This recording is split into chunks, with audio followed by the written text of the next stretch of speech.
Thought ఉంటే కంటే Virat fans ఖచ్చితంగా ఇందులోంచి బయటకు వచ్చండి. ఎందుకంటే విరాట్ కోహ్లీ ఖచ్చితంగా ఐపీఎల్ ఆడతాడు. ఎందుకు ఆడతాడంటే మీరు అడగచ్చు, బ్రో అదేదో కాంట్రాక్ట్ ఉంటుందంటే కదా, అది రెవెన్యూ చేసుకో. Okay, welcome back my channel. మన ఛానల్లో స్పోర్ట్స్ గురించి అలాగే మూవీస్ గురించి ఖచ్చితంగా రెగ్యులర్గా వీడియోలు వస్తాయి. మన ఛానల్కి ఎవరైనా కొత్తగా వచ్చి ఉంటే ప్లీజ్ టు సపోర్ట్. నేను సబ్స్క్రైబ్ చేయమని చెప్పను, ఎందుకంటే సపోర్ట్ చేయండి. ఒక లైక్ చేసి సపోర్ట్ చేయండి. నచ్చితే కంటెంట్ నచ్చితే కనుక అప్పుడు సబ్స్క్రైబ్ చేయండి. ఓకే, మ్యాటర్లోకి వెళ్ళిపోతే కనుక విరాట్ కోహ్లీ ఐపీఎల్ ఆడడు అన్న విషయం మీద ఒక 2 days నుంచి ట్విట్టర్లో బాగా ట్రెండ్ అవుతుంది. ఈ టాపిక్ గురించి మాట్లాడుకోవాలంటే ఫస్ట్ ఈ థాట్ ఉంటే కనుక విరాట్ ఫ్యాన్స్ ఖచ్చితంగా ఇందులోంచి బయటకు వచ్చండి. ఎందుకంటే విరాట్ కోహ్లీ ఖచ్చితంగా ఐపీఎల్ ఆడతాడు. ఎందుకు ఆడతాడంటే మీరు అడగచ్చు, బ్రో అదేదో కాంట్రాక్ట్ ఉంటుందంటే కదా, అది రెవెన్యూ చేసుకోలేదంటే కదా అని అడగచ్చు. ఓకే, అందులోకి వెళ్తే కనుక ఈ కాంట్రాక్ట్ విషయంలోని 2 types ఆఫ్ కాంట్రాక్ట్ ఉంటాయి.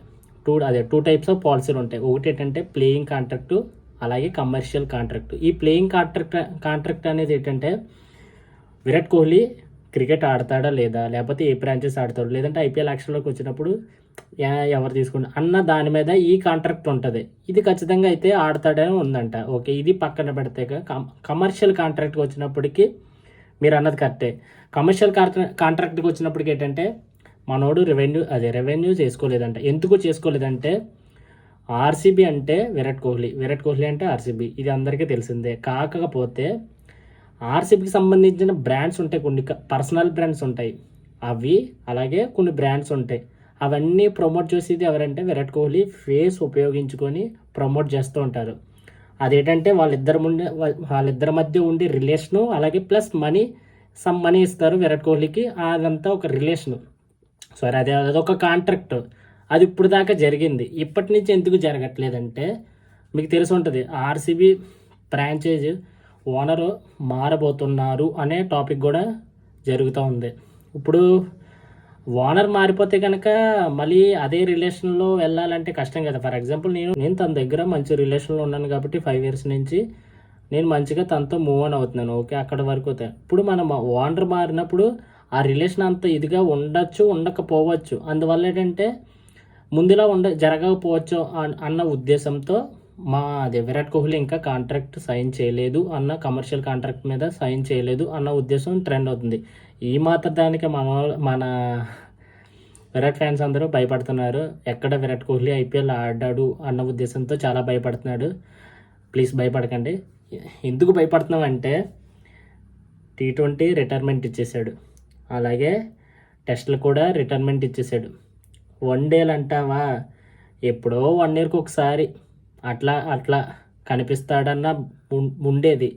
ఇప్పుడు అది కూడా ఆఫ్టర్ October 19 జరిగే 1 day సిరీస్ తర్వాత అది కూడా తెలిసిపోతుంది. అంటే 1 day 2027లో జరిగే వరల్డ్ కప్కి సెలెక్ట్ అవుతారో లేదో, లేకపోతే ఎలా ఆడితే బీసీసీ పర్టికులర్గా చెప్పిందంట, ఒకవేళ మీరు కనుక మంచిగా ఆడితేనే నెక్స్ట్ వరల్డ్ కప్కి ఆడతారు, లేదంటే లేదు అన్నారంట. విరాట్ కోహ్లీ విషయంకి వస్తే కనుక ఇది ఖచ్చితంగా పెద్ద కంబ్యాక్ అయితే చేయాలి. ఎందుకంటే తను ఎక్కడైతే మొదలు పెట్టాడో మళ్ళీ అదే స్థాయికి వచ్చింది. మీకు గుర్తుందో లేదో కానీ మీరు చదివి ఉంటారు, విరాట్ కోహ్లీ వాళ్ళ ఫాదర్ స్టార్టింగ్ స్టేజ్లోని ఒక చిన్న టోర్నమెంట్ ఆడాలంటే, మీ అబ్బాయి టోర్నమెంట్ ఆడాలంటే సమ్ మనీ కట్టాలి, అప్పుడే టోర్నమెంట్ ఆడతారు అన్నారంట. అప్పుడు విరాట్ కోహ్లీ వాళ్ళ ఫాదర్ చెప్పాడంట, మా అబ్బాయి టాలెంట్ నాకు తెలుసు, అలాగే విరాట్ కోహ్లీకి తెలుసు టాలెంట్. టాలెంట్ చూసుకొని ఎదుగుతాడు, అంతేగాని మనీ చూసుకుని రాడు. అట్లాంటి పొటెన్షియల్ ఉన్న విరాట్ కోహ్లీ టాలెంట్ చూసుకొని టాలెంట్ పెట్టే ఏ రేంజ్గా ఆటకెళ్ళాడో మనందరికీ తెలుసు. ఇప్పుడు మరి అలాంటి కంబ్యాక్ ఇవ్వాల్సిన సమయం వచ్చింది. ఖచ్చితంగా కంబ్యాక్ ఇస్తాడని మేము అందరం అనుకుంటున్నాం. అట్లాగే రోహిత్ గురించి మాట్లాడుకోవాలి. రోహిత్ శర్మ కూడా 4 months బ్యాక్ ఉన్న ఫిట్నెస్కి ఇప్పుడున్న ఫిట్నెస్కి తోప్ లెవెల్ కంబ్యాక్ చేసి తీసుకొస్తే కెప్టెన్సీ నుంచి తొలగించడం అనేది చాలా దారుణం అబ్బా. ఎందుకంటే అట్లాగే నెక్స్ట్ వరల్డ్ కప్కి ఆడాలన్నా కూడా మీరు బాగా ఆడితేనే ఆడతారు అంటున్నారంట రోహిత్ శర్మని కూడా. ఇది ఎంతవరకు కరెక్ట్ అంటే బీసీసీలో నాకు నచ్చినది ఏంటంటే వాళ్ళు ఇండియాకి ఎంత చేశారో అందరికీ తెలుసు. అట్లాంటి వాళ్ళని కూడా బీసీసీ ఇంత దారుణంగా ట్రీట్ చేయడం అనేది కొంచెం ఇదిగా ఉంది. ఎందుకంటే వాళ్ళకి ఇంకా మన ఇండియాకి మంచి వరల్డ్ కప్ తెద్దామన్న ఉద్దేశంతో వాళ్ళు అంత కష్టపడుతుంటే బీసీసీ మాత్రం మరీ దారుణంగా ట్రీట్ చేయడం నాకు ఆ విషయంలో అయితే నచ్చలేదు. ఒకటి, నిజంగా బాగా ఆడకపోతే అది ఎంత గొప్ప ప్లేయర్ అన్నా మనకి ఇండియా తర్వాతే ఏదన్నా, నేను విరాట్ ఫ్యాన్, ఇండియా తర్వాతే ఏదన్నా ఓకే, కానీ బాగా ఆడినప్పుడు కూడా పక్కన పెట్టడం అనేది చాలా దారుణం. ఓకే, కొత్త వాళ్ళకి ఛాన్స్ ఇవ్వడానికి T20 టెస్టులు ఇవన్నీ రిటైర్మెంట్ ఇచ్చేసారు కదా కొత్త వాళ్ళకి ఛాన్స్ ఇవ్వడానికి కోసమే. బట్ ఈ ఒక్క ఫార్మేటు వాళ్ళ ఉద్దేశం అది వాళ్ళని నిర్ణయించుకుంటే బెటర్ లాగా ఉండేలాగా చేస్తే బెటర్ అని అనుకుంటున్నాను.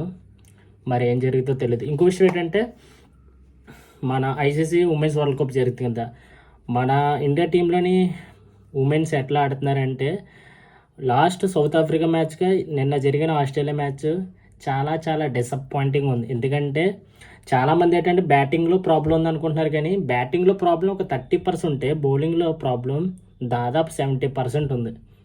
ఎందుకంటే లాస్ట్ మ్యాచ్ ఓడిపోవడానికి సౌత్ ఆఫ్రికాతో మ్యాచ్ ఓడిపోవడానికి బౌలింగే ప్రాబ్లం. నిన్న 330 కొట్టి కూడా ఓడిపోయారంటే ఖచ్చితంగా బౌలింగ్లో ఖచ్చితంగా లోపం ఉంది. ఇవి సెట్ చేసుకొని మళ్ళీ మంచి కంబ్యాక్తో ఈసారైనా ఖచ్చితంగా వరల్డ్ కప్ కొట్టాలని ఉమెన్స్ అందరికీ అలాగే మన ఇండియా అందరికీ ఆల్ ది బెస్ట్ చెప్తూ, ఇక్కడ దాకా మన వీడియో చూసారంటే ఖచ్చితంగా వీడియో నచ్చి ఉంటుంది.